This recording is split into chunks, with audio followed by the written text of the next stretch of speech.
Ah oui, Et j'ai compris. je démarre. Hop.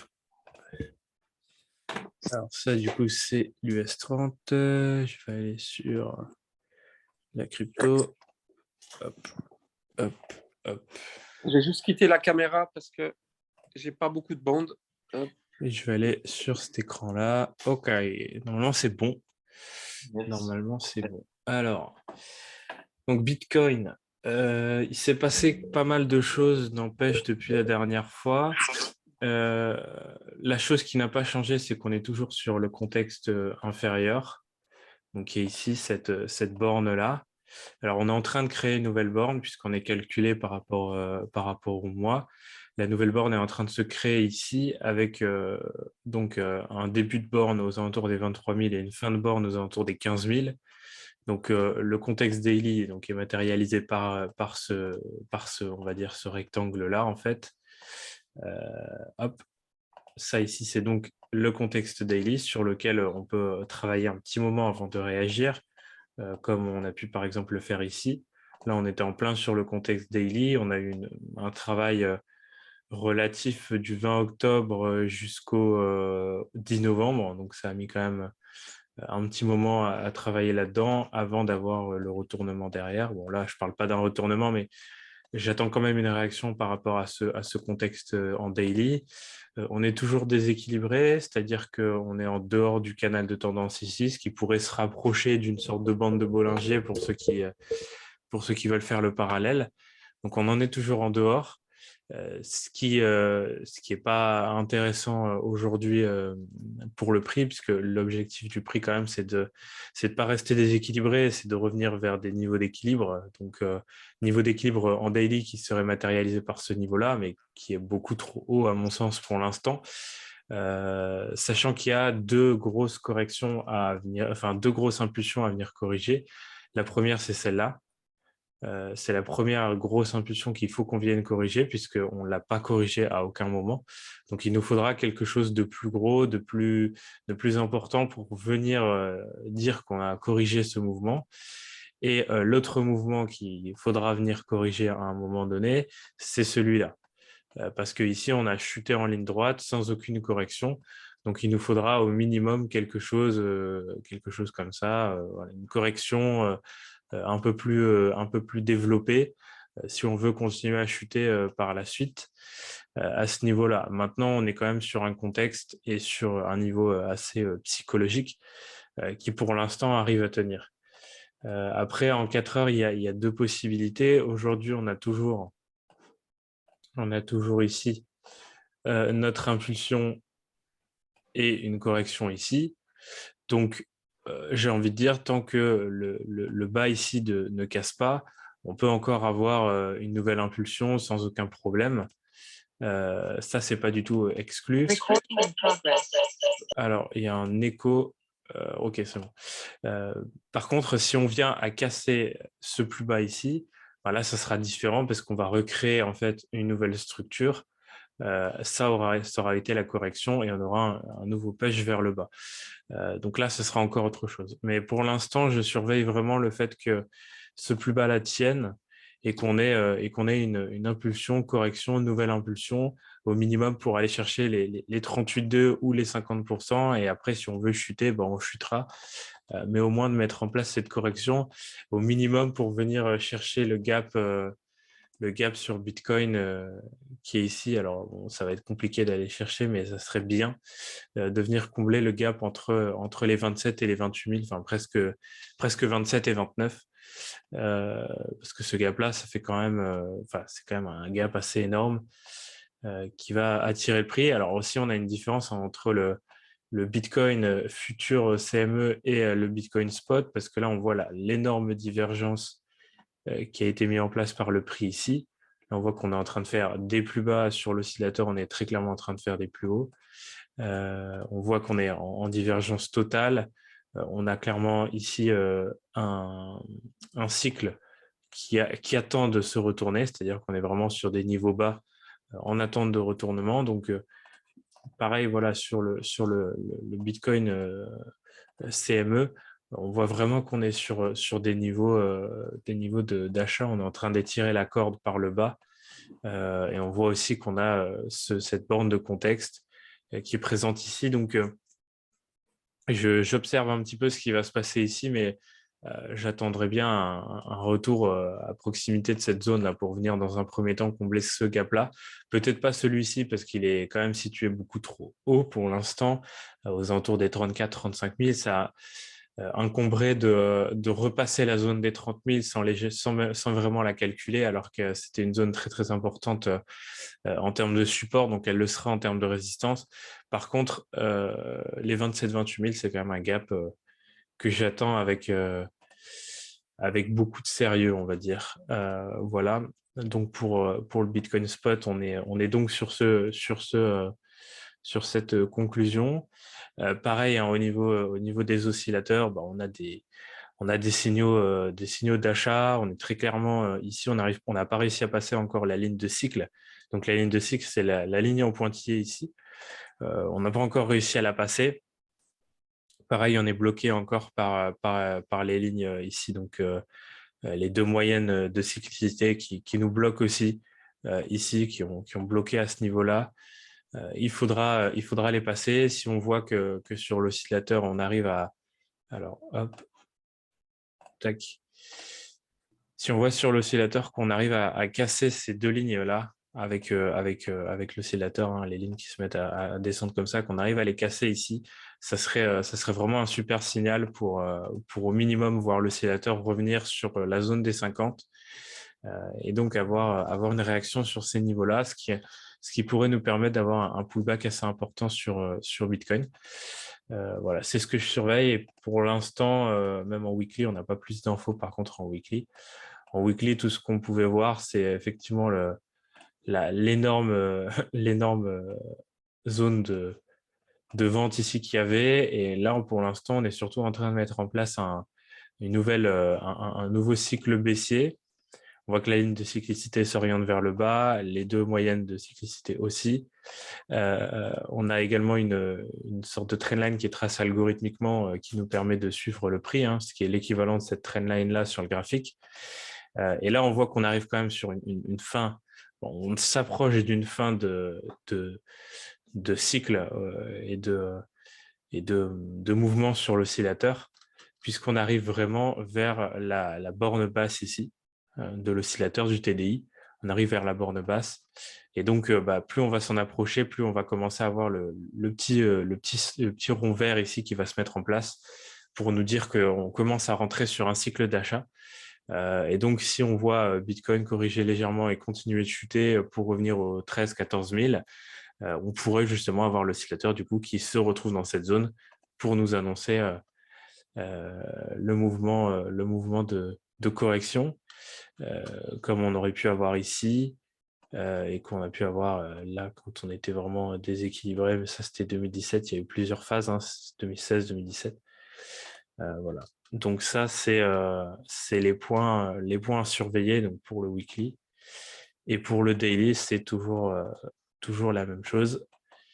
J'attends cette correction au minimum pour l'instant de ce mouvement-là. Avec un pullback, ce qui serait bien, du coup, c'est d'aller chercher les 28 000 pour avoir le comblement du gap. Après, ce sera évidemment à suivre avec le pullback des indices, qui pour l'instant est assez complexe. On voit qu'il y a eu un premier rebond depuis les plus bas ici. Un petit rebond de quand même 7% sur les indices. Est-ce que justement on pourrait avoir ce mouvement-là avec une continuation haussière de ce rebond technique qui pourrait justement montrer davantage d'appétit acheteur pour le marché des actions à suivre.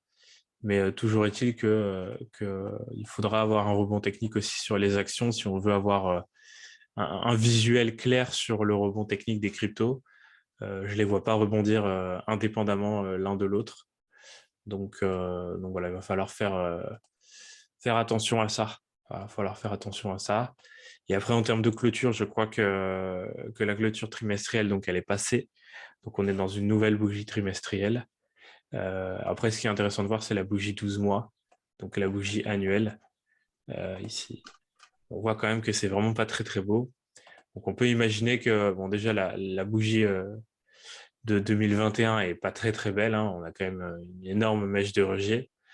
La bougie de 2022, on pourrait imaginer une clôture beaucoup plus intéressante que ça, avec pareil, une mèche de rejet vers le bas. Donc ça, c'est ce qu'on pourrait espérer. Et pour ceux qui traitent la SMC, ici, on pourrait voir un order block, un gros order block présent sur ce niveau-là, avec l'entrée de l'order block aux alentours des 13-14 000. Donc voilà, bon, après ça c'est du détail. Mais voilà, donc pour l'instant les clôtures annuelles sont pas ouf, surtout la dernière. Donc ça serait intéressant de suivre comment on va clôturer à ce niveau-là aussi. Si on a un petit rebond ici, ça pourrait être pas mal pour pas avoir une clôture trop mauvaise. Mais on a encore 5 mois, donc on a encore le temps de voir venir. Hop. Donc voilà pour Bitcoin ce que je recherche. Et voilà, pour moi, on est plutôt sur des niveaux quand même, des niveaux bas. On voit par rapport aux oscillateurs qu'on arrive vraiment quand même sur des grosses fins de mouvement weekly, daily. Donc, il y aura des retracements, des pullbacks importants. Après, voilà, ces pullbacks-là, ça ne veut pas forcément dire retournement.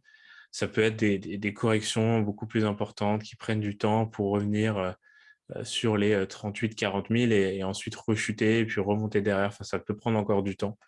Mais ce qui va être intéressant avec ces pullbacks, c'est que ça va nous permettre potentiellement de sortir de certaines positions, euh, re-rentrer sur d'autres, récupérer des profits, etc.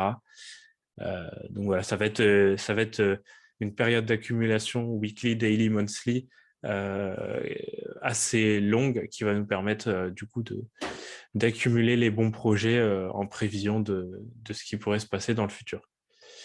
Voilà pour notre ami Bitcoin. Hop.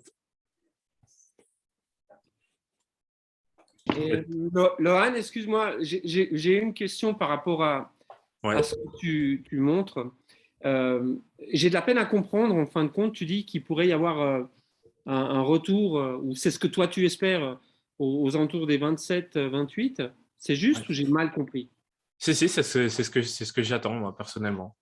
D'accord, mais est-ce que. Alors, j'aimerais pouvoir comprendre comment est-ce que tu lis ce graphique. C'est le fait d'avoir eu un pullback aussi fort et qu'on n'a pas eu de retour ou comment est-ce que, sur quoi tu bases en fait cette vision? Alors, je la base sur trois choses principalement. La première chose, c'est le fait qu'on est sur un contexte daily. C'est quand même quelque chose qui n'est pas anodin.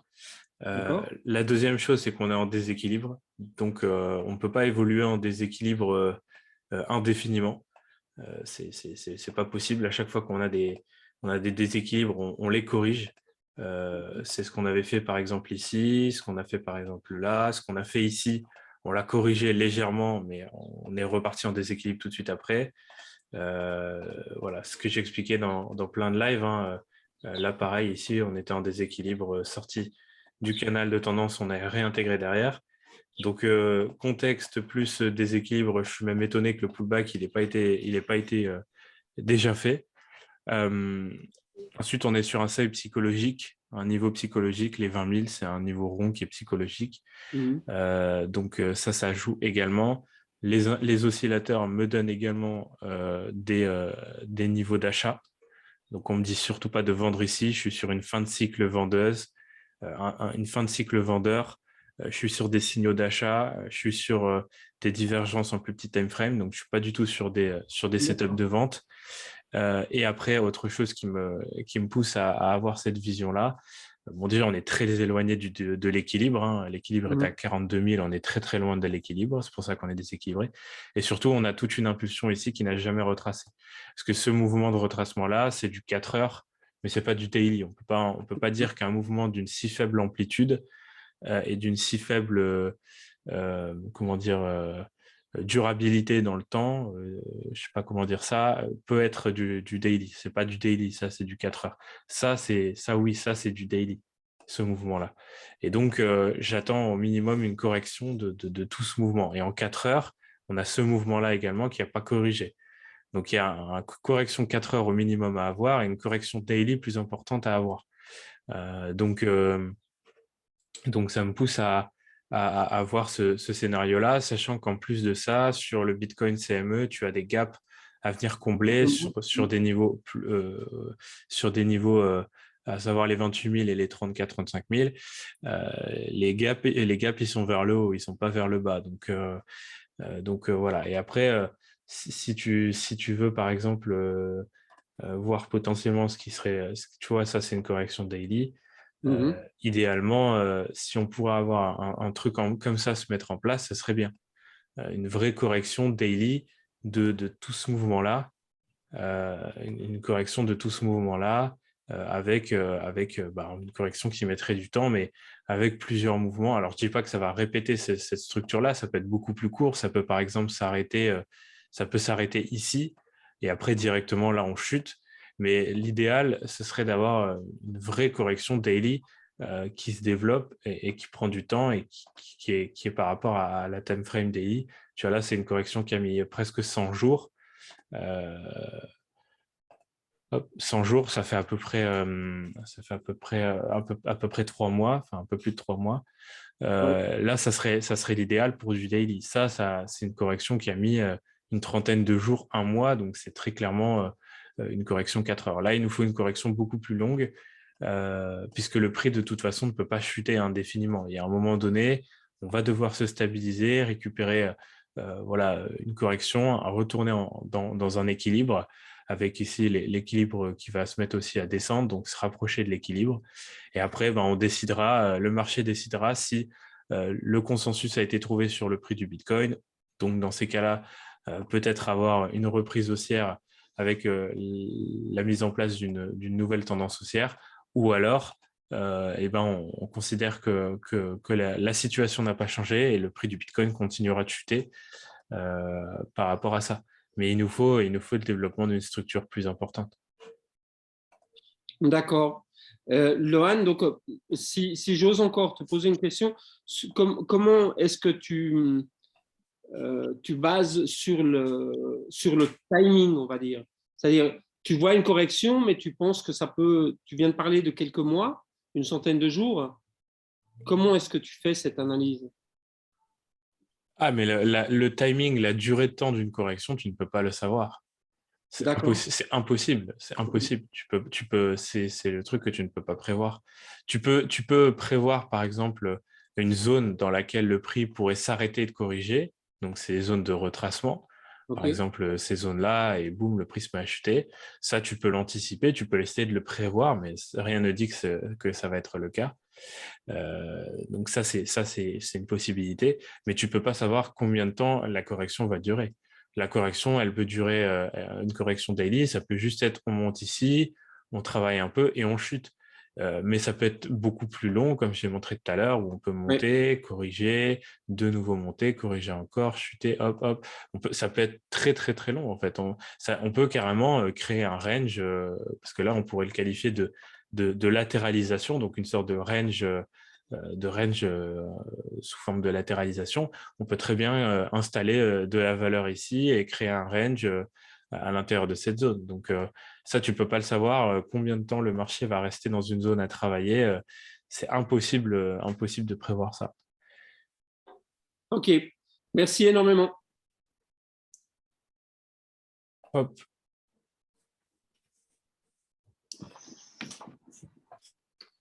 Geoffrey, je te laisse la Ouais, main, je te le mets le partage d'écran. ok, ouais. C'est bon.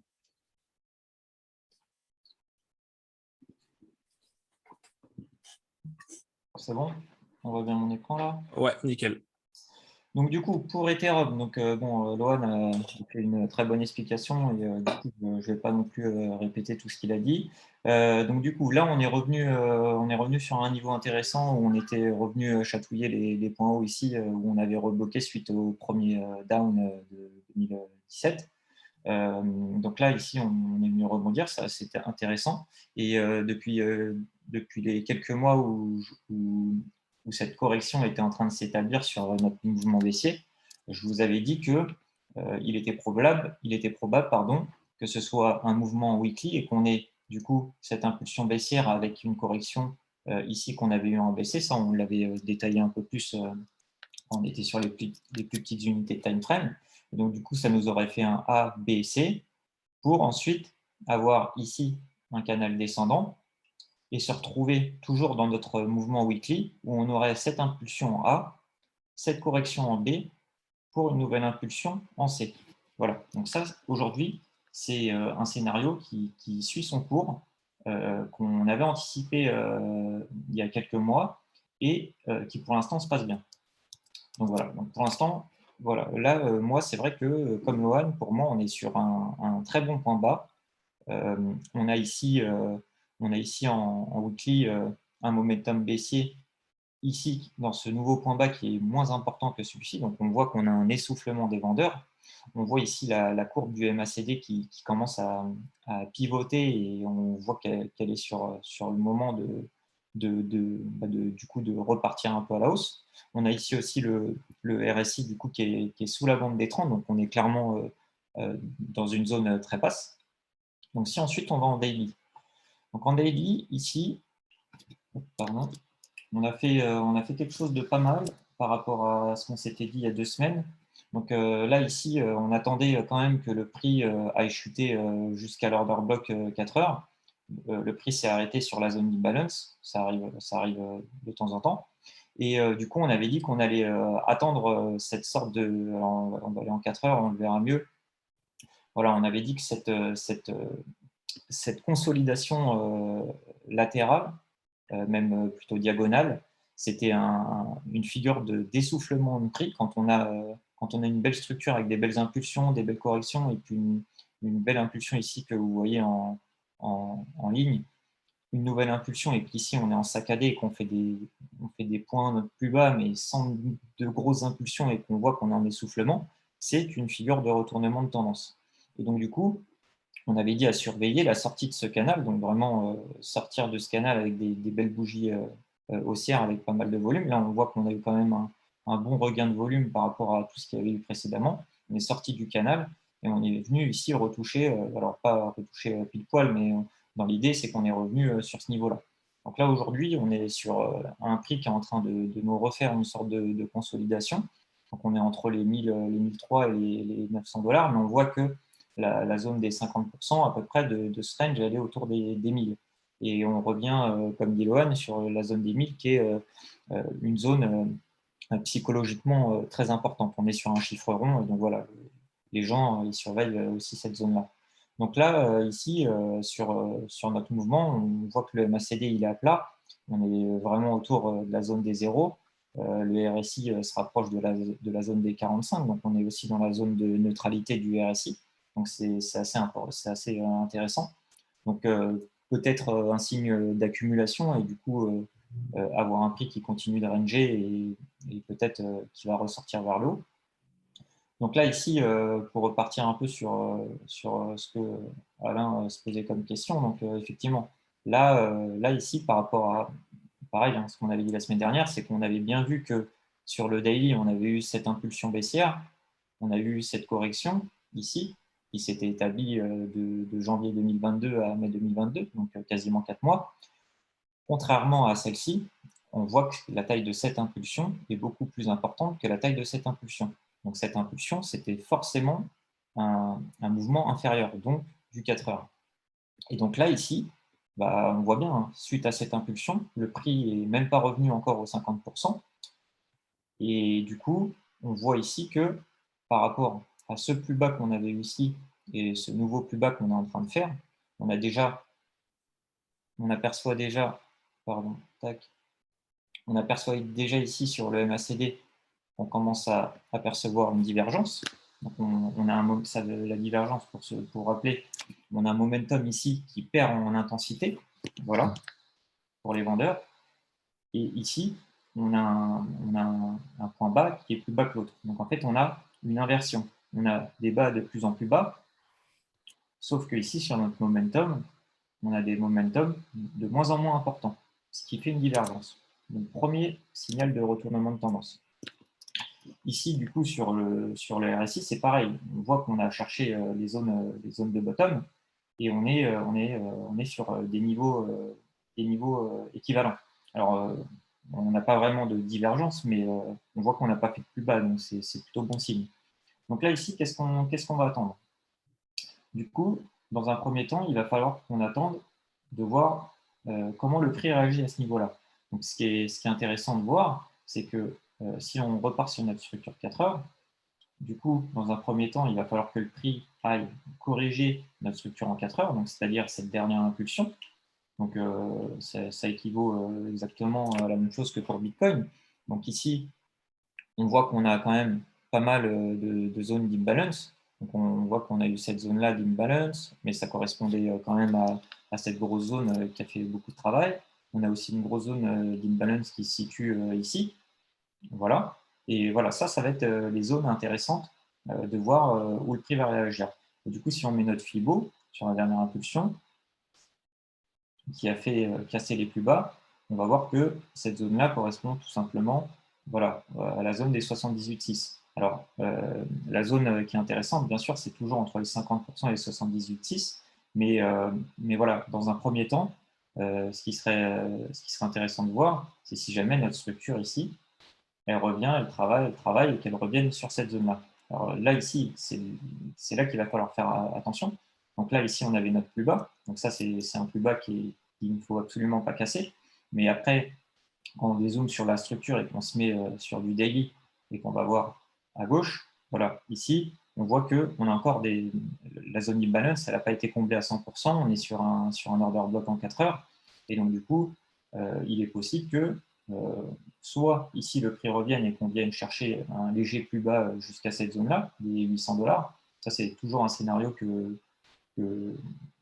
pour moi est probable. Mais quand même, pour moi, là, vraiment, on est sur une fin de structure. On voit le RSI, là, voilà, depuis là, quand on est sur du 4 heures, on voit quand même qu'on a un RSI qui remonte, qui fait des hauts de plus en plus hauts. Donc ça, c'est très positif. Donc le MACD, c'est toujours pareil, hein. On voit qu'ici, on était sur un momentum, on a un momentum moins important, on a un momentum qui faiblit, qui retourne à zéro aussi sur 4 heures. Donc, voilà. Ça, c'est vraiment ce qu'il va falloir surveiller sur le prix. Et bien sûr, là où on va être vigilant, c'est que si jamais le prix casse ici ce plus haut, donc c'était le plus haut de cette structure 4 heures qui avait déclenché l'impulsion baissière, bah, du coup, ça va être déjà un bon signal pour un retournement de situation.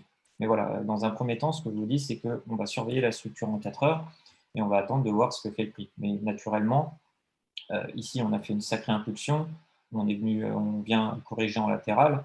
Il y a de fortes probabilités que le prix vienne remonter au moins ici jusqu'à la zone des 1500, voire même ici les 1007, 1006. Voilà. Ensuite, si on dézoome en daily, pardon, là, du coup, on a cette structure. Donc, voilà, comme je vous avais dit, hein, on a vu ça, on a vu une correction en ABC et on avait fait un nouveau drop. Donc, ça, très intéressant comme structure et comme analyse technique. Et donc là, ici, à la sortie de ce mouvement daily, ce qu'on va surveiller, c'est ce plus haut-là. Donc, dans un premier temps, on va essayer de sortir de toute cette zone de consolidation là. Donc, les premiers niveaux à aller chercher, ça va être ici. On va surveiller quand même ce qui se passe ici, mais attention à ne pas casser cette zone-là. Donc voilà, on va attendre de voir ce qui se passe là. On attend d'avoir des belles mèches avec du volume. Donc voilà, premier palier, hein. Déjà, ce petit range là qui est en train de se former en interne, il va falloir qu'on sorte de ce range là autour des 1200, 1300 $. Il va falloir qu'on aille ici chercher le palier des 1700 $, 1750 $. Ce qui serait bien, du coup, c'est de casser ce palier. Et ensuite, du coup, on peut tout de suite aller rechercher les niveaux 2800. On n'a aucun frein. Et voire même les niveaux des 3500. Donc ça, vraiment, ce serait repartir sur une belle dynamique. Mais là, avec les moyennes mobiles, hein, naturellement, là, la moyenne mobile 200, si jamais le prix se retourne, elle va continuer à chuter. Et ce qu'il faudrait, c'est avoir les prix qui croisent cette moyenne mobile, qui viennent s'appuyer dessus. Voilà. Pourquoi pas nous refaire une consolidation comme celle-ci, mais du coup en inversement de tendance. Donc impulsion, venir consolider pour ensuite repartir et avoir un prix qui suit le MA200. Voilà. Donc voilà un peu les scénarios, le scénario qui pour moi semble le plus probable. Et donc du coup, c'est plutôt pas mal, hein, comme je vous avais dit. Hein. Si on dézoome en weekly, c'était plutôt intéressant de voir cette structure où du coup, ici, on avait eu une première tête, on avait eu l'épaule, tac, épaule, tête, épaule. Et donc là, ici, en faisant le report de ce qu'on attendait, et ça, du coup, je l'avais fait quand on avait vu cette première impulsion. Ici, si on fait le report de l'impulsion, je me mets sur les plus hauts, voilà, on est venu pile poil chercher ce report d'impulsion. Donc notre A et B est égal au B et C. Et ça, du coup, c'est super beau et structurellement, je vous dis, en termes d'analyse technique, c'est vraiment beau à voir. Et donc, du coup, quand on voit que ce mouvement est fini, et qu'on a eu ce beau ABC identique, en fait, c'est vachement très bon signe pour moi pour du coup cette nouvelle continuation de tendance pour repartir sur des points hauts. Donc voilà, j'ai pas plus de choses à dire. Hein. On a très bien dégrossi le sujet pour Bitcoin, mais du coup Ethereum, hein, bien sûr, on est sur une structure qui suit. Donc voilà, on va attendre de voir ce qui se passe dans les prochains jours. Voilà, il faut vraiment qu'on tienne ce niveau, qu'on vienne consolider dessus, quitte à s'établir pendant plusieurs semaines, plusieurs mois. Voilà, plus l'accumulation sera grosse et plus le prix aura de l'élan pour repartir. Surtout que, comme je vous dis, voilà, on est sur des fins de structure baissière. En tout cas, aujourd'hui, tous les voyants sont au vert pour dire que le prix, du moins dans les semaines à venir, va repartir vers le haut. Voilà.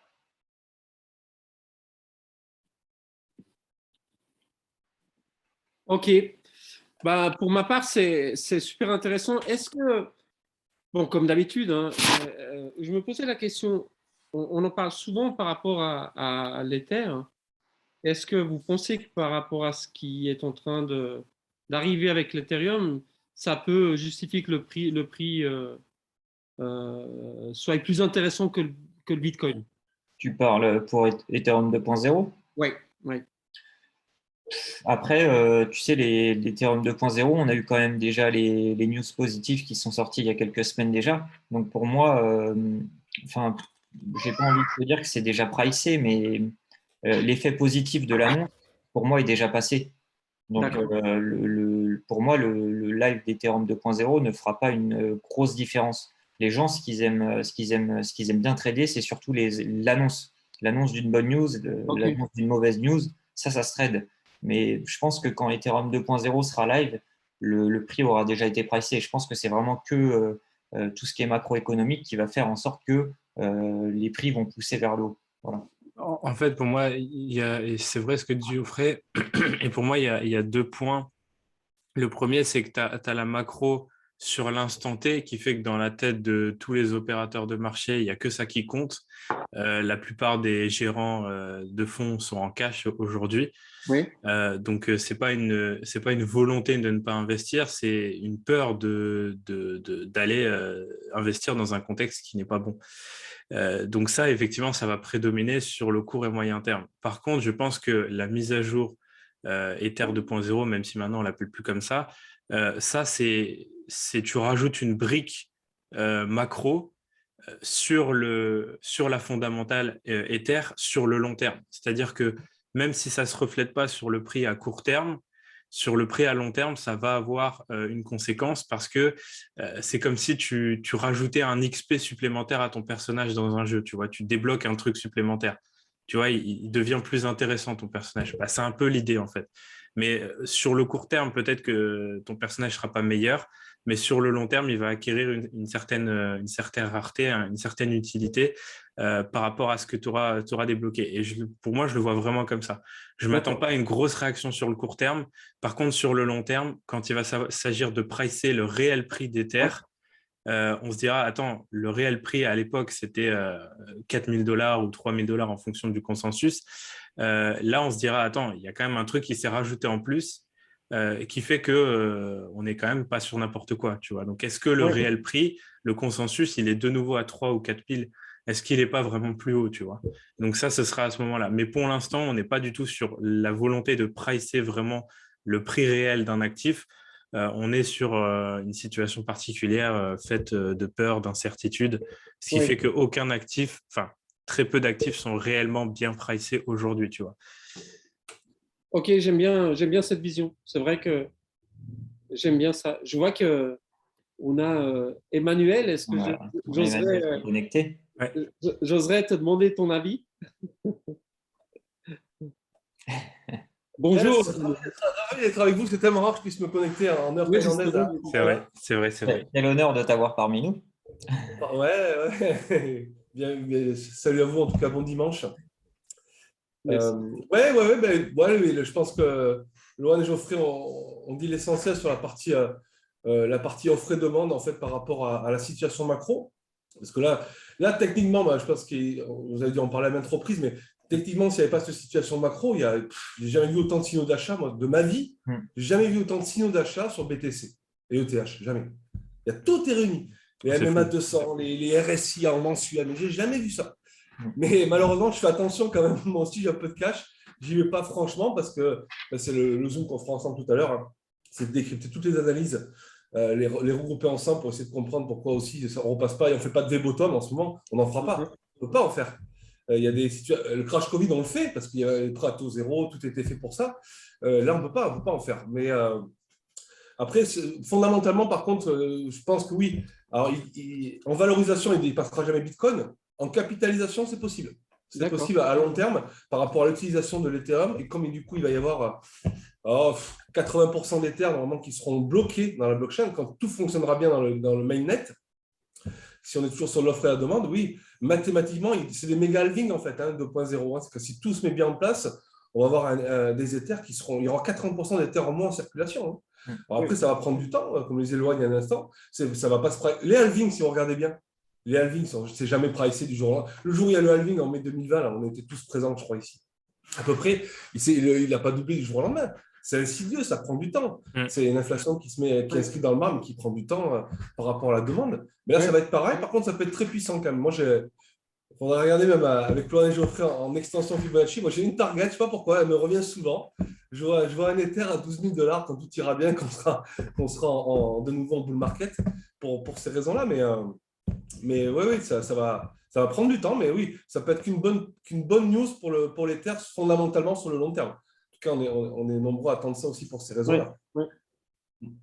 Tout à fait. Ok, merci beaucoup. Tu vois, pour te repartager quelque chose que j'avais partagé dans Cryptophile à l'époque, que j'ai réussi à retrouver. Tu vois, ici, c'est le risque pour les investisseurs. Donc là, c'était pour la Bank of England. Quel est selon eux le risque le plus important finalement, tu vois? Et en fait, tu as l'évolution par rapport à juin et mai 2022. Et tu vois que ce qui les inquiète le plus, c'est le côté agressif des banques centrales. Donc, la hausse des taux très importante, les discours très agressifs contre l'inflation, etc. La récession et l'inflation. On voit que le conflit en Ukraine, ils commencent à de plus en plus s'en foutre. Hein, c'est plus trop leur problème. Le Covid n'existe plus pour les marchés. Hein, ça, c'est une certitude. Hein, et le marché n'en a plus rien à faire du Covid. Et un problème de crédit, ça fait aussi partie des questions. Mais tu vois que les 3 points les plus importants selon les investisseurs aujourd'hui, qui les bloquent, c'est principalement les banques centrales, les actions des banques centrales, la récession et l'inflation. Donc, que des critères macro. Géopolitique et sanitaire, ça n'existe presque plus, tu vois. Ouais. Donc, voilà, il y avait ça. Il y avait aussi le fait que les investisseurs, ils sont principalement en cash et ils sont intéressés par tout ce qui est commodities et healthcare. Donc, voilà, ça, c'est les 3 points actuellement qui sont regardés. Tu vois que tout ce qui générait de la performance auparavant, à savoir le secteur technologique, les equities, voilà, les bonds aussi, tout ça, on n'est plus du tout dedans. Hein. Ça, c'est relégué au second plan. Et aujourd'hui, c'est plutôt le secteur de l'énergie, les commodities, les bancaires. Forcément, les bancaires, ça tient toujours relativement bien. L'immobilier, voilà. Et surtout, beaucoup de cash. Beaucoup de cash. Donc ça montre vraiment l'incertitude. Et après ça, je l'avais partagé. Ouais. Ouais, ça, c'était pas le plus important. Mais le plus important, en fait, c'était de voir que même les gérants eux-mêmes sont cash, en fait. Ah, je pense qu'en fait, vous n'avez pas eu le bon écran, si? On a eu On Ah, ça, si, c'est bon. Ok. ça, oui. J'ai eu peur, je pensais que j'étais sur le mauvais. Non, Donc, ouais, non. en fait, c'est ça le plus important, c'est de voir que les risques actuellement parce que c'est quand même une étude qui a été faite par la Bank of England, donc c'est pas n'importe quoi. Et tu vois quand même qu'effectivement, ils sont pas sereins, les gars, quoi. Si eux sont pas sereins, évidemment, on peut comprendre que les plus petits investisseurs et les retail le sont pas non plus, quoi. Tout à fait. Il y a trop de médecine de récession, en fait. Quand on passe de l'inflation à la récession, dans la vie de tous les jours, techniquement, on voit par exemple aux États-Unis, il y a une statistique qui est faite en ce moment où les gens sont passés vraiment en mode économie, c'est-à-dire que Ouais. diminution des dépenses de consommation. Et ça, c'est vraiment le premier symptôme qui prend le relais, finalement, c'est que voilà, donc du coup, ça va créer moins d'activité, les entreprises en prendront moins parce que les hausses des taux vont faire qu'ils auront moins, ça va être moins rentable pour eux d'emprunter. Donc, ça va commencer à créer certaines faillites. Et c'est comme ça que l'inflation donne le relais à la récession, en fait. Et là, on a des petits points statistiques qui commencent à montrer que ça y est, on se met en mode économie. Comme disait Lohan, on le cache, on retire notre cash des actifs à risque. On ne sait pas ce qui va se passer. C'est au cas où, toujours le cash, ça sert à ça. Les vieux matelas, vous savez, nos parents, nos grands-parents, ils appelaient ça des matelas. Ouais. Mais voilà, c'est la même chose maintenant avec l'ère du digital et l'évolution de la technologie. Mais voilà, c'est ça. On se met en mode qu'est-ce qui va se passer? Pourquoi la tech, c'est la plus pénalisée? Ben, tout ce qu'on prenait, là, Spotify, les abonnements sur Apple, ben, on s'en l'arrête. Parce que quand le coût de la vie et les matières premières augmentent, on arrête ce genre de choses. Et par contre, ce qui peut être sympa, c'est quand on comprend tout ça, encore une fois, ce n'est pas un obstacle en tant que tel. Bon, pour nous, dans les actifs crypto, c'est pour ça qu'il n'y aura pas de V-bottom, hein, je pense qu'on l'aura compris il y a un instant. Mais par contre, c'est de comprendre qu'on passe dans un cycle, les secteurs défensifs maintenant. Et Lohan les a cités il y a un instant. Si on continue à être investisseur, avoir un peu de cash, on peut se protéger aussi avec des. Voilà, tu parlais de la santé, je crois que la santé reprend le dessus aussi. Les soins de santé, ouais. Soins de santé. Ouais, énormément, ouais. Moi, j'ai remis une pièce sur Pfizer. C'est personnel. Voilà, ouais, les commodités, les banques, les bancaires, ça tient toujours. Les industries qui ont des cash flow, qui ont des vrais fondamentaux. Moi, j'ai mis une pièce sur Dassault il y a peu de temps. Là. En plus, Dassault, on voit les performances depuis janvier, c'est assez impressionnant. Ouais, si on regarde un petit peu. Mais voilà, c'est ça. C'est la fintech est la plus pénalisée maintenant. De toute façon, tout ce qui est armement, drones, parce qu'on voit qu'en Ukraine, les drones sont vachement utilisés. Les drones TB2 turcs sont vachement performants. Et non pas seulement pour l'aspect militaire, mais les drones sont de plus en plus utilisés pour l'inventaire. On en avait parlé dans le dernier live, mais quand tu as un entrepôt qui est géant, pour faire l'inventaire, c'est mieux de faire passer un drone que de faire passer du personnel. On a Thales, entreprise française qui répond un peu à ses besoins en ce moment. Thales, effectivement, c'est intéressant de l'analyser parce que c'est pas mal ce qu'ils font. Là. Et tu as aussi les mecs qui sont derrière le DJI Phantom, là, un des plus gros drones vendus pour les particuliers, etc. Je ne sais plus comment ça s'appelle, je crois que c'est Phantom, je crois, l'entreprise. Il faut regarder, mais eux aussi, je vais regarder si je trouve le truc boursier. Parce que tu as eux et tu as Parrot, P-A-R-R-O-T, qui est aussi une grosse entreprise de drones qui s'en sort plutôt bien. Ah, c'est vrai que même moi, dans la boîte où je suis, là, ils font des expertises de bâtiments, ils font tout au drone. Ah oui. Là, de plus en plus, Il y a tout est fait par drone. Le drone, tu arrives à avoir des super images, des scans et tout, c'est impressionnant, hein. Alors, C'est vrai que c'est une industrie super intéressante aussi, hein, tout ce qui est. C'est vrai que tout ce qui est nouvelles technologies et tout, c'est très important, hein. Ouais. Enfin, il y a de grosses évolutions, hein, c'est impressionnant, bah, c'est surtout que Parrot, c'est français, donc hein. Parrot. ouais, c'est français, donc ça peut être si on est un peu chauvin. Mais c'est vrai que le drone, vous parlez du drone, c'est vrai que l'utilité, je trouve ça juste génial. Ça a changé de ces gros drones qu'on avait au début, là, avec des drones tout petits qu'on utilise aujourd'hui, même dans les agences immobilières pour prendre des appartements et tout, pour utiliser pour la vente. Je trouve qu'il y a Ça, vraiment c'est- énormément Ouais. à faire maintenant. Ouais, ça aussi, c'est vrai que c'est une grosse Incroyable. évolution, hein, de pouvoir visiter une baraque en 3D, ouais, en 3D avant d'aller la visiter vraiment. Tu as déjà une bonne impression de te dire est-ce qu'il y a moyen d'avoir un coup de cœur ou pas, quoi. Ouais. En tout cas, aux États-Unis, suivant le pouvoir d'achat des clients, on se rend compte qu'il y a quand même des clients qui achètent grâce à cette technologie. Mm. Donc, ils changent réellement de zone d'habitation, mais avec une technologie parce qu'ils n'ont pas le temps. Et le coup de cœur, comme tu viens de le dire, est fait avec un drone, quoi. Je trouve que c'est dingue, suivant comment c'est filmé, quoi. Voilà, Ouais, c'est impressionnant. Ça, on le voit, hein, tout se dématérialise beaucoup, hein. complètement. On commence à être dans le web 3.0, Exact. le métaverse. Et je sais plus, hier, j'ai vu un gars qui postait avant de vous trouver, enfin, avant d'aller dans le métaverse, trouvez-vous d'abord une femme. Et, C'est bien ça. c'est trop marrant, franchement. Parce qu'il va la trouver dans le métaverse pour finir. Faut pas s'enfermer dans le monde imaginaire. Ah bah, je crois que c'était, ouais, non, pardon, c'était une pub un spot publicitaire du BNP Paribas qui disait, avant d'habiter le métaverse, ayez aussi un logement IRL. Waouh, carrément. Ouais. Voilà, pour vous partager vite fait, Ouais. je suis tombé sur enfin, je suis tombé, j'ai cherché le graphe donc sur l'Euronext de Parrot ou Parrot du coup, puisque c'est français. Donc on est plutôt sur, bon après il n'y a pas d'analyse, hein, mais on est plutôt sur des niveaux bas. Voilà, il y a certainement une construction intéressante à mettre en place. Après, il faut faire une analyse plus approfondie de l'entreprise, mais je pense que ça peut être intéressant de s'y pencher. On peut voir, on est en quoi là? Tu es en monthly en plus. Je suis un monthly, ouais, je suis vraiment en gros time frame. Ouais. On peut voir que les pics de cette entreprise, c'était aussi en période de récession, hein, la dette des États européens en 2011, Ouais. là. Ouais. Ouais, un gros pic en 2015, là, c'est peut-être pour des raisons liées à l'entreprise, mais ouais, c'est cohérent, hein. Regarde, 2007-2008, gros pic, ben, c'est pareil. Dernière grosse récession, c'est 2008, hein.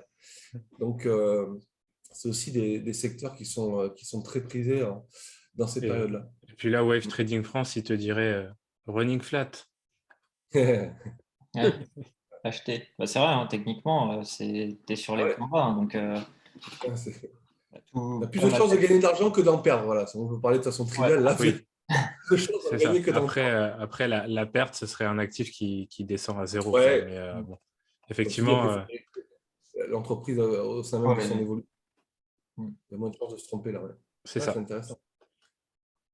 Voilà, c'était le partage. Ouais. Ouais. Je le marque avec grand plaisir, hein, c'est Ouais. ma feuille de route. Palote. On peut regarder Thales, Lohan, tiens, Ouais, on peut j'ai regarder. eu Ouais. Alors, attends, sur Thales et le genre aussi, parce que ça peut répondre un peu aux mêmes besoins. Mais là, en ce moment, ils font des séances intéressantes là, ces derniers temps. Alors, hop, On écran. apprend sur la structure. Alors, Thales, Euronext aussi. Ouais. Là, je suis en monthly. Ouais, c'est pas mal, hein. Bah, la tendance haussière. Hein. Tendance Ah ouais, haussière Ouais, carrément. Ah, très bien marquée. ça s'est pas essoufflé, hein. Non. Ouais. Non, bah c'est après secteur de l'armement, c'est ça, hein, c'est Ouais. secteur de l'armement, ouais, bah, c'est normal que ça, Ah, c'est tout le temps en perpétuelle évolution, hein. Et progression surtout. effectivement, c'est pas mal. Ah ouais. Ouais, c'est pas mal du tout. Ouais, ça peut bloquer un peu ici. Là, on est même.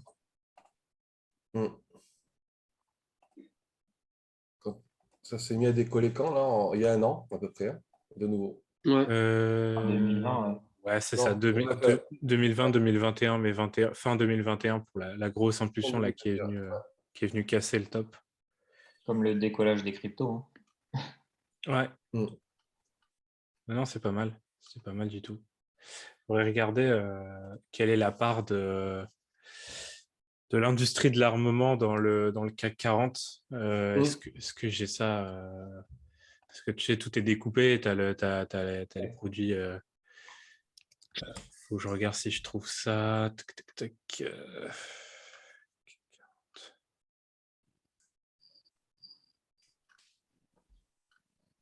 inflation, spéculation. Je ne crois pas que je l'ai là-dedans. Ça, c'est les taux. Fixed income, equities. Il faudrait que je regarde CAC. Comment ça pourrait être mis sur TradingView?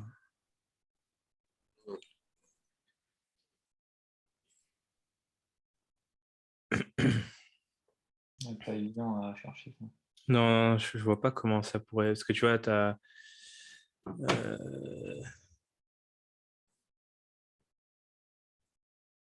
Tu as ouais, c'est ça, consumer discretionary. Donc, ça, c'est. Là, tu n'auras que la partie. Mais ça, c'est pour le Nasdaq. Mais c'est pas trop ça qui m'intéresse. Ou alors un ETF qui répliquerait le secteur de la défense, c'est ça qui Ouais, c'est plus ça, mais je vois pas en fait. Defense and Security. Là, tu as un ETF, mais c'est sur le Nasdaq. ETF Aerospace and Defense. Ouais, NYSE, donc c'est New York Stock Exchange. Mm. On peut regarder vite fait, mais ouais. Donc c'est un ETF, ouais, forcément qui est haussier du coup. Ouais, ça aurait pu être intéressant de regarder. Essaye le XAR. Attends, je sais pas, attends, je vais voir. Ouais, si, il est là, le XAR, ouais, c'est celui que je regardais. Invesco. Ouais, c'est que des bourses d'échange américaines, là, ouais. Ouais, il y a pas, j'ai pas l'impression qu'il y ait EU en fait. Non, il n'y a pas.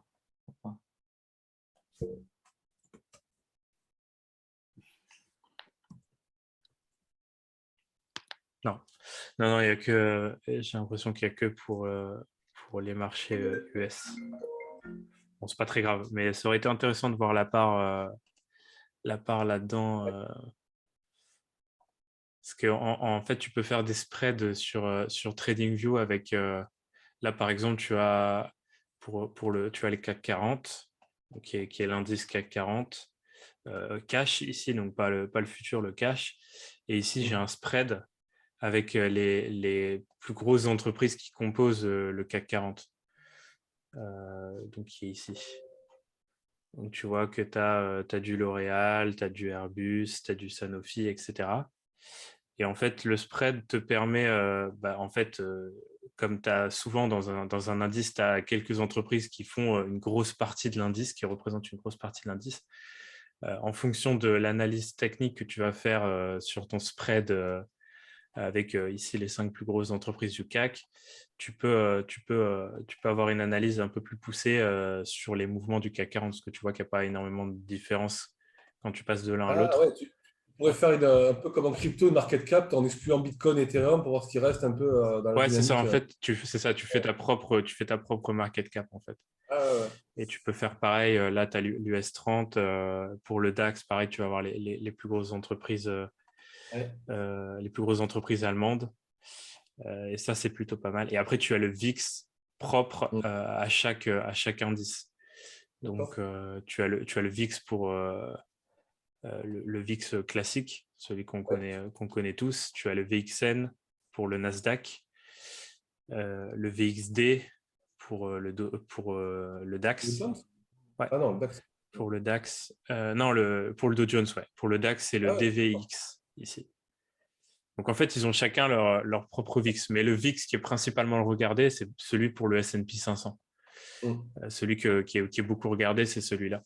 Parce que le S&P 500, c'est l'indice le plus regardé. Majeur. Au-delà du Nasdaq et de l'US 30, c'est celui-là qui est regardé en majorité. Où il y a beaucoup de protection aussi sur cet indice-là.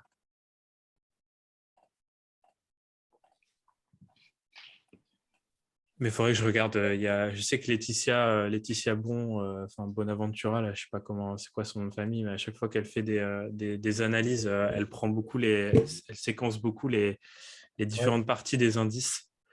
Parce que tu as des secteurs, tu as des rotations sectorielles dans les indices, tu as certains secteurs qui performent mieux que d'autres. Et ça peut être intéressant parfois de regarder qu'est-ce qui tire l'indice par le haut. Est-ce que c'est le secteur, là ici par exemple, de l'armement est-ce que c'est plus les valeurs technologiques, enfin voilà, et de regarder ce qui tire par le haut. Mais c'est toujours compliqué de les chercher sur TradingView, ces trucs-là. Ça permet de mieux appréhender les rotations sectorielles, justement, effectivement, d'arriver à utiliser c'est ça. en fonction de l'économie. Non, mais là, celui-là, il performe, mais il y en a un autre à l'inverse. Ah ouais, d'accord. Ça, par contre, effectivement, à ventiler sur TradingView, c'est... En fait, j'ai toujours eu la flemme de le faire, mais il faut juste faire une liste en fait avec toutes les sectos, c'est pas les sectos, je perds mes mots. Tous les secteurs, voilà. J'avais secteur dans la tête. Tous les secteurs que tu peux avoir sur ton indice. Comme ça, tu les as, tu n'as plus besoin de les chercher. Mais ouais, faudrait que je le fasse dans les prochains jours là.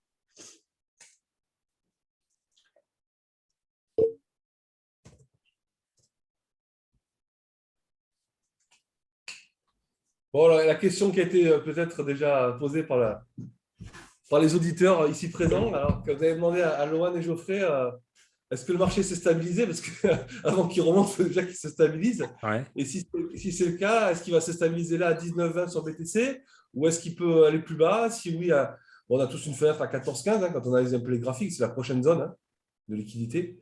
Mais ouais, c'est une question qui a été posée. Qu'est-ce que vous en pensez, même, Loan et Geoffrey, de ce côté-là? Notamment, il y a beaucoup d'équations à 5 inconnus, mais voilà, le but, c'est de savoir si c'est stabilisé, qu'il absorbe tout ce qui s'est passé avant de pouvoir, évidemment, si la façon redescendre. Comme on l'a dit, c'est vrai qu'on est, comme on se disait, on est vraiment sur des voyants qui sont tous au vert pour dire qu'on est sur une fin de structure et que le prix est voué à remonter. Mais après, comme d'habitude, on n'a pas la science infuse. Les lois du marché, c'est les lois du marché. On ne décide pas à leur place. Bien sûr, un nouveau point bas est fortement possible, mais on ne peut pas l'anticiper. Pour avoir un nouveau point bas, il faudrait vraiment qu'on ait encore. On dit que par exemple, le Covid, là, on s'en fout un peu en ce moment, mais là, on commence à entendre que ça remonte, ça remonte. Et si jamais ça reprend une grosse ampleur, on pourrait avoir des prix qui continuent de chuter, recréer une peur chez tous les investisseurs et avoir des nouveaux plus bas. En fait, je pense quand tu as cette métrique-là, c'est plus que les marchés, tu vois, ils réagissent de manière très épidermique à une annonce.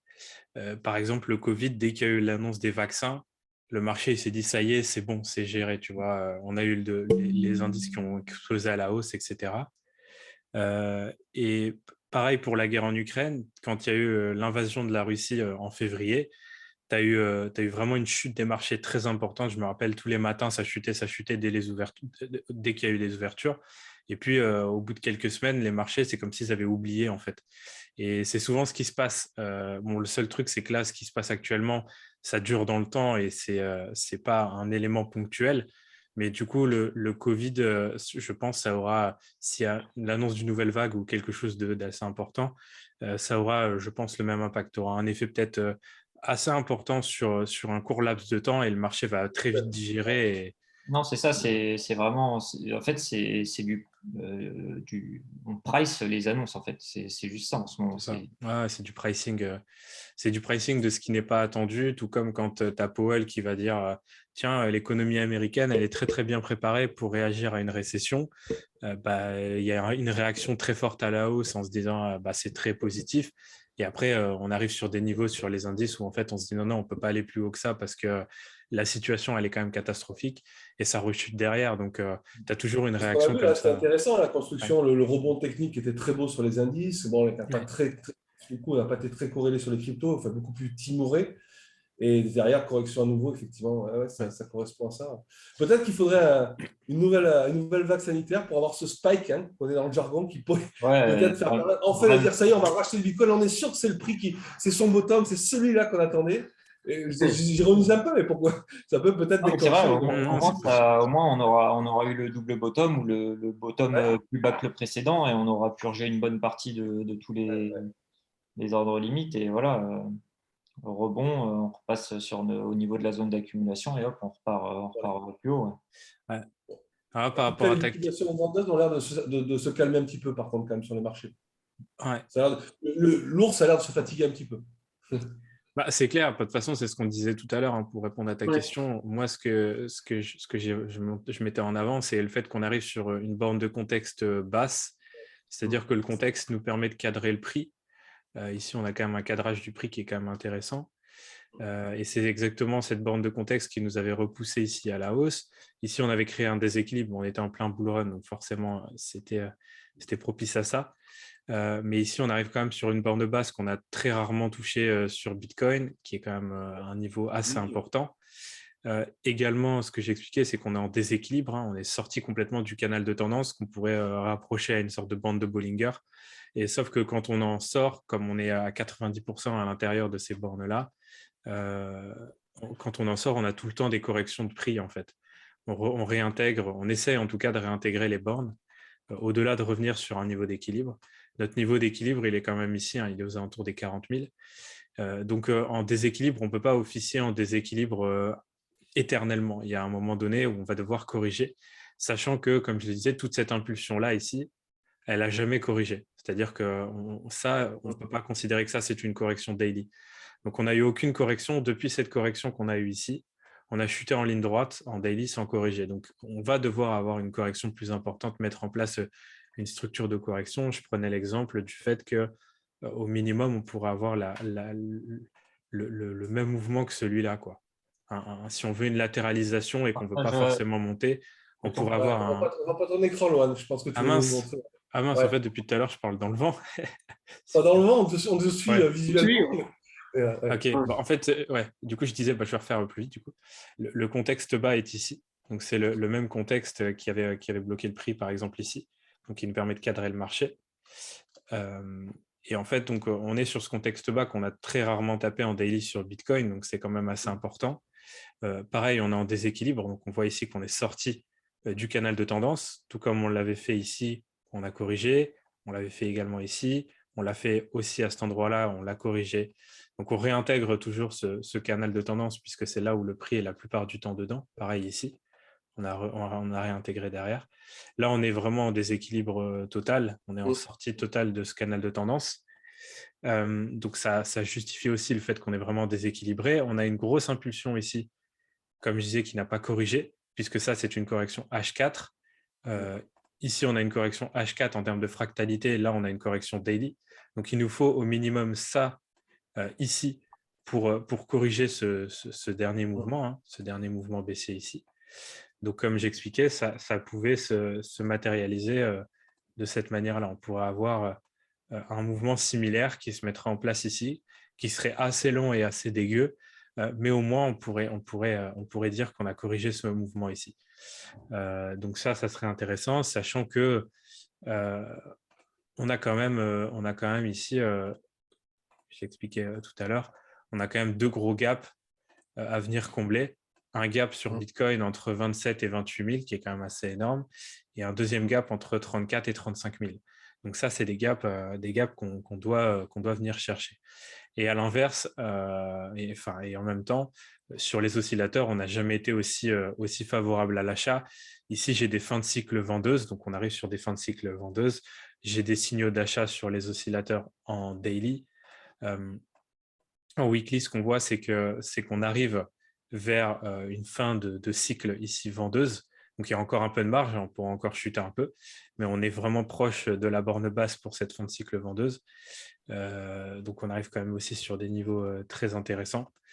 Donc, les oscillateurs valident aussi, en plus d'être en déséquilibre, d'être sur des bornes de contexte et d'avoir des mouvements très importants à venir corriger. Ça justifie effectivement que le marché a de plus en plus de mal à chuter agressivement parce qu'on est en train de tirer vraiment sur la corde, quoi. Et il faut faire attention à l'effet d'élastique pullback qui pourrait arriver plus rapidement que prévu, quoi. Ça, c'est mon point de vue. Mais... Les 28, effectivement, je vois que c'est la première résistance du BTC quand ça remonte, c'est vraiment 28. Effectivement. Ouais. En fait, comme c'est un gap, ça va forcément bloquer le prix. Ouais, parce que les gaps sont des supports et résistances, on va dire, donnés, quoi. Donc, ouais, c'est le niveau qui peut bloquer, mais on a que des impulsions à corriger. Et ça doit corriger en 4 heures, ça doit corriger en daily. Donc, ça prendra du temps. Alors, tu vois, les dépassements de prix sont quand même beaucoup sur les produits dérivés en ce moment. Ouais. Même là-dessus, on voit que on est sur des ratios plus acheteurs que vendeurs. Ouais. Puis bon, après un des pires trimestres du Bitcoin, on peut même espérer que techniquement, et même par rapport aux populations, on appelle ça la finance comportementale, indépendamment de bien analyser techniquement et fondamentalement les projets, c'est aussi le comportement humain qui fait aussi les marchés. Je pense qu'effectivement, là, on tombe l'été, donc il n'y aura peut-être pas forcément les volumes nécessaires. Mais après un pire trimestre comme ça, on peut s'attendre à une petite croissance comme sur nos actifs sur BTC. Ouais. Oui, je pense aussi. Je pense qu'on ne va pas chuter indéfiniment jusqu'à la fin de l'année, quoi. Ouais, tu vois, Manu, ce qu'on disait depuis plusieurs semaines déjà sur Ethereum, tu vois, ça par exemple, il y a quelques semaines, on l'avait déjà anticipé, où j'avais dit que ça, c'était probablement un ABC qui se formait avec ce report d'impulsion ici jusqu'à l'order block qui était là. Donc, c'était un premier mouvement technique qui s'est fait avec facilité. Et du coup, quand on dézoomait sur le weekly, c'est là où ça, je l'avais déjà projeté depuis plusieurs semaines et dommage, hein, moi je me suis couvert de zéro. J'ai gardé tous mes Ethereum, tous mes BTC, mais voilà, j'avais dit attention hein, parce que là on pourra avoir en interne une structure comme ça pour ensuite avoir tout simplement une continuation de notre tendance weekly. Et c'est vrai que quand tu regardes, hein, c'est vachement précis. Hein, quand tu regardes ici cette première impulsion et que tu la reportes ici sur la deuxième, bah, en fait, ça colle. Hein. C'est impressionnant. Mais même sur là, techniquement, des fois au point près, hein, quand on voit un crypto market cap en weekly, en monthly, on est pile, ça reste sur la TH de 2017. C'est assez impressionnant. Hein. Techniquement, c'est. Ouais. Ouais, par exemple, tu parlais d'open interest pour ceux qui utilisent Coinalyze. Vous pouvez l'avoir, l'open interest ici. On voit qu'effectivement, c'est en chute, hein, en chute libre. On voit que ça se calme sur les produits dérivés. C'est quoi déjà l'open interest? Plus l'open interest est bas, ça veut dire que c'est les personnes en position vendeuse qui payent les frais. Enfin, qui payent des frais, je crois, pour maintenir leur position vendeuse. L'open interest, c'est l'ensemble des positions qui sont ouvertes sur le marché. Ouais, ok. Position nette, ouais. Mais je crois que c'est un ratio d'un acheteur et un vendeur. Hein, donc c'est ce que tu as la définition ici. Ouais, non, mais ok, je crois que c'est ça. C'est par rapport aux frais qui sont réglés. Les frais, c'est les funding rates. Ouais. Mais je crois que c'est lié. Quand tu as un funding rate positif ou négatif, c'est pour rémunérer à la fois les shorters s'il y a trop de longueur et rémunérer les longues s'il y a trop de short. Voilà. En fait, c'est un moyen d'équilibrer. S'il y a trop de shorters, en fait, on va inciter les mecs à se positionner en longue pour avoir une contrepartie. Et s'il y a trop de mecs en longue, on va entre guillemets, funding, on va donner un peu plus d'argent, de frais aux shorters pour qu'ils viennent se mettre en contrepartie.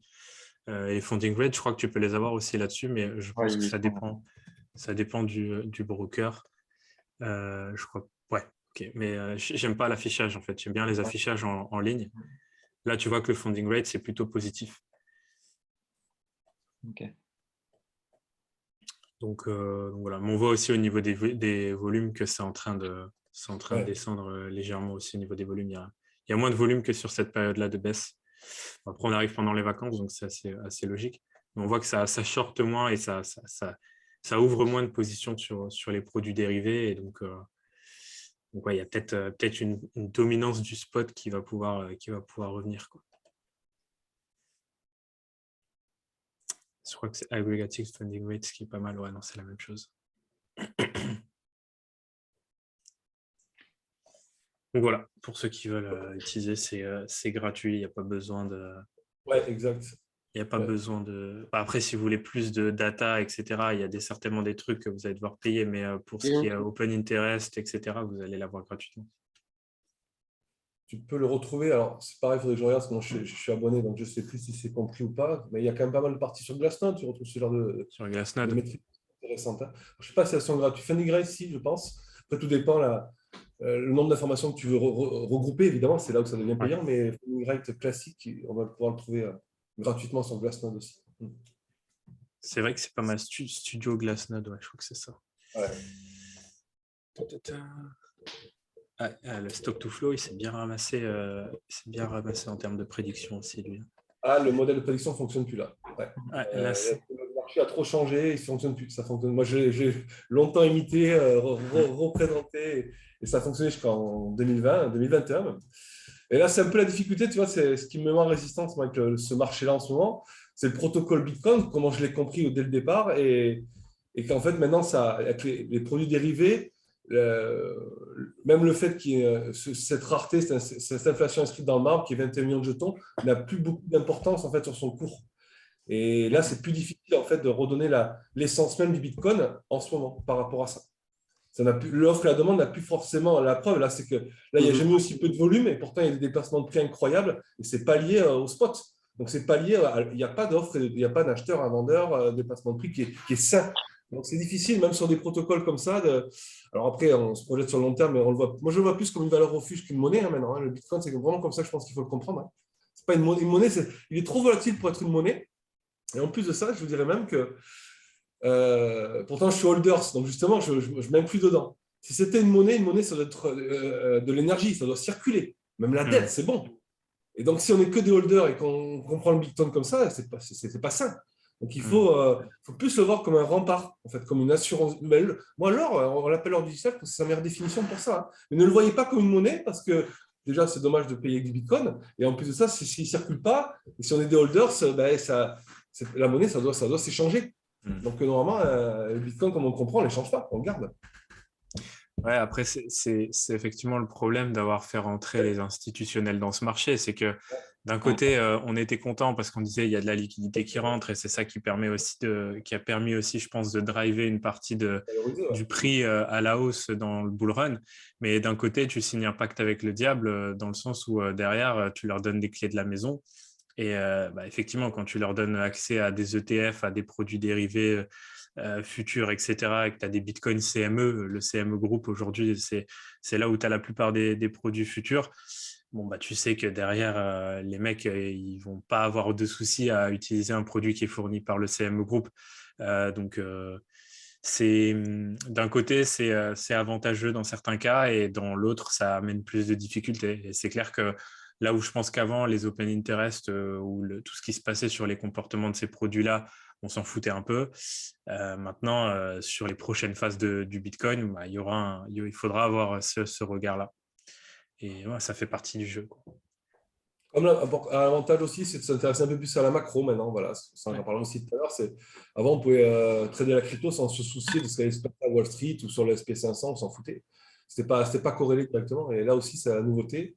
Bon, l'avantage encore quand même si ça reproduit ce que fait le marché traditionnel, alors qu'on veut s'en éloigner quelque part, Mais comme il y a moins de capitalisation, c'est qu'encore qu'une goutte d'eau. Hein. C'est même pas 1000 milliards en ce moment avec le drawdown.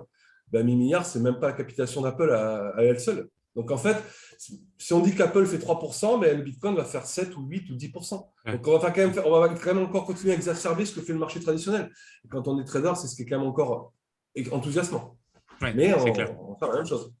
Mais je pense qu'après, de toute façon, tu vas avoir, plus il va y avoir d'institutionnels sur ce marché, plus le marché va être gros et moins tu auras de variations. Je pense qu'après, tu auras des variations comme le gold. Le gold, tous les jours, tu vas avoir entre 1% et 2% de variation sur les plus grosses journées. Et tu as même des journées où il est à 0,5, moins de 1% de variation. Et je pense que tu auras un Bitcoin qui sera plus dans ces eaux-là par la suite. Je pense que c'est là où il va tabler après. Ouais, la capitalisation va augmenter, ça va se diluer. Moi, je pense même on tradera le Bitcoin comme on trade Apple ou Tesla. Justement, ça sera le même ordre de grandeur en termes de volatilité et de rendement. Hein. Mais bon, il y aura à l'inverse, il n'y aura pas de drawdown comme en ce moment. Donc, ça sera. Le seul truc qui sera particulier, du coup, c'est que ce sera corrélé comme une paire de devises, en fait. Tu as euro, USD, BTC, USD. Tu vois, ça serait. On dit que ce n'est pas une monnaie, mais en fait, ça sera rangé dans la catégorie des actifs comme des devises. Parce que les seuls trucs qui sont corrélés, une paire face à une autre, notamment l'USD, c'est des paires de devises. Donc, on tradera peut-être Bitcoin comme des paires de devises, ouais, c'est clair. J'ai vu, justement, c'est assez singulier, le patron de la SEC, hier ou avant-hier, qui disait, lui, c'est la seule crypto qui considérait le BTC comme une matière première. J'ai bien aimé là. Ouais, je sais où passer ça, mais voilà, c'est intéressant. Ouais, donc, c'est le patron de la SEC qui disait ça il y a 2-3 jours. Pourquoi pas, hein, tu me diras, il faut de l'énergie pour le produire. Donc, ouais, exactement. Oui, c'est vrai. Ce bon vieux Gary Gensler. Ouais, c'est ça. Ça, c'est un indicateur qui est toujours intéressant, puisqu'il reste pertinent pour l'instant, contrairement aux prédictions de stock to flow de plan B. C'est son coût électrique, parce que c'est une monnaie électronique, mais électrique aussi. Le H-Ribbon, c'est souvent un stromp, et c'est souvent intéressant de le suivre quand même. Et là, il est à combien le coût de non-rentabilité des mineurs? Enfin, il n'y a pas un truc comme ça, un prix à chaque fois qu'il ne faut pas dépasser pour la rentabilité des mineurs? Il y a un seuil, effectivement. Ouais. Et il est à combien, tu sais ça? Non, de mémoire, là, je ne sais pas actuellement. D'ailleurs, beaucoup de mineurs ont vendu récemment pour ces raisons-là.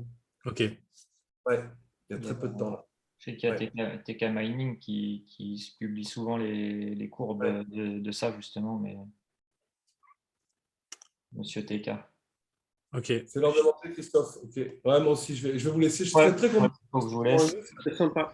Je vais préparer le Zoom tout à l'heure. Ok.